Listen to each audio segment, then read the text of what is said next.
Would the world be better off if the Federal Reserve didn't exist? In a totally based move, Representative Thomas Massie has introduced the End the Fed bill, aka the Federal Reserve Abolishment Act. Today, we get into the abuse of power and how a lack of transparency prevents us from knowing the truth, and why what happened in 1910 and 1971 has contributed to how we've gotten here today. Good thing we have something that was designed to compete with the central banks. Welcome to Bitcoin Daily. I'm Dante Cook, head of Swan Business. My phone was exploding this morning because of the notifications in my Swan app for when Bitcoin's price is pumping. It showed me that Bitcoin's price has risen from $65,000 to $67,000. But it was also exploding because, in a shocking piece of news, the number one golfer in the world, Scottie Scheffler, who we actually mentioned on yesterday's show, was arrested while trying to enter into Valhalla, the golf course in Louisville, this morning. Let me tell you the story, and I'll explain how it relates to Bitcoin. He's being charged with the following: second-degree assault of a police officer, third-degree criminal mischief, reckless driving, disregarding traffic signals from an officer directing traffic. Here's what Scottie had to say about the event. This morning, I was proceeding as directed by police officers. It was a very chaotic situation, understandably so, considering the tragic accident that occurred earlier, and there was a big misunderstanding of what I thought I was being asked to do. I never intended to disregard any of the instructions. I'm hopeful to put this to the side and focus on golf today. Of course, all of us involved in the tournament express our deepest sympathies to the family of the man who passed away in the earlier accident this morning. It truly puts everything in perspective. Before I give my comments on the situation and how it relates to Bitcoin, I want to give my condolences also to the person whose family passed away. This isn't just a news event. These are real people and real people's lives. After being down there on Wednesday amongst tens of thousands of other people, I can also attest to how hectic the traffic is when trying to enter into the course. These golfers don't have special police escorts, and they enter into the course on the same road that everyone else enters into the course. So I can absolutely see Scottie's perspective here, in simply trying to navigate a traffic jam and all of the different people. And all of the police officers also have bright neon jackets on, just like the volunteers there. How are you able to distinguish a police officer from just another volunteer? And so you're asking, what does this have to do with Bitcoin, Dante? Well, here it is. All of the facts around the situation came to light, and we're able to try to understand what the real truth of the situation is. And the number one golfer in the world is out playing his second round of golf today only because he's a celebrity. If the media and fans and everybody else weren't super glued into the city, we would never know the real facts about what happened in the situation at hand. But that is the privilege of being a celebrity. And on the other side, that's the privilege of being able to rewrite history when you're the one with the power. It was the will of the people and the transparency brought forth by the media that allowed more information to come to light. I can completely understand why police and everyone involved were on high alert, but not knowing and not recognizing the number one player in the world coming to the golf tournament is inexcusable. And this is exactly how I think governments, leaders, and politicians are treating Bitcoin today.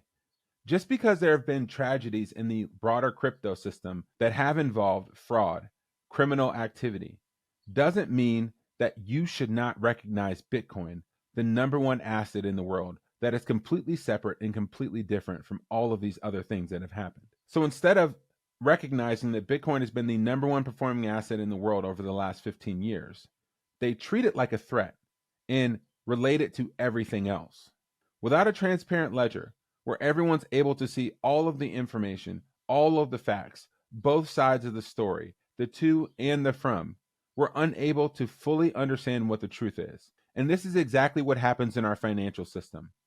When we're unable to know what decisions are being made, how much supply there is in our total system, we're unable to properly value the things that we buy, the goods that we have, and overall, the amount of wealth that we have in a system that's constantly changing and the rules are being rewritten by the rulers or the people with the most power. I love this tweet from Jack Mallers showing exactly what happened in 1971. And you can see a pretty strong correlation that when fiat currencies were separated from hard money, everything got out of whack. As more money began to be printed into the system, the amount of people being born into the world has gone down dramatically, even to a negative number now, as women are not having as many children as they were before. Also, the amount of stress that this has caused to the average American is causing divorce rates to skyrocket. Because what happens when multiple people have to work or there's more stress around providing and having the things that you need? Well, there's more tension. As you can see, the income amount relative to the cost of buying things like a home have not gotten closer together. They've gotten further and further apart. And if you want to look this up, the number one cause for marital disputes is, you guessed it, money. So, despite the cries of the average American, they're not Scottie Scheffler. They're not the number one golfer in the world. They're not the rich elite bureaucrat on Wall Street or in Washington, D.C.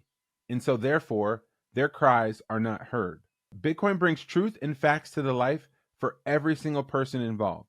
And it distributes the power not to the rulers, but applies the power to everyone through a set of rules that we can all abide by. Another seminal moment in the world happened in 1910 on Jekyll Island, where a group of 12 of the most powerful men and bankers in the world colluded together to control the global money supply. That act and what came out of that was the Federal Reserve System. And in a brazen act of defiance, Representative Thomas Massie from Kentucky proposed a new bill called In the Fed, aka the Federal Reserve Abolition Act. He says that Americans would be better off if the Federal Reserve didn't exist. The Fed devalues currency by monetizing the debt and causing inflation. And for the reasons we highlighted in this video, the world needs more transparency, and everyone benefits when we can all understand the truth. And Bitcoin provides that for our financial system. As Lynn Alden says, Bitcoin in its current form as a settlement layer competes with central banks. That is the major breakthrough. And if we can't compete with them, then nothing matters, as you know. That's the final boss. That's the end game. Not a privatized blockchain or a CBDC where the rulers can control what goes on and what doesn't, what is purchased and what isn't, who goes to jail and who doesn't. We want the facts. We want the truth. We want Bitcoin. And with that, we're signing off for today. This is Dante Cook with Swan.com. Happy stacking.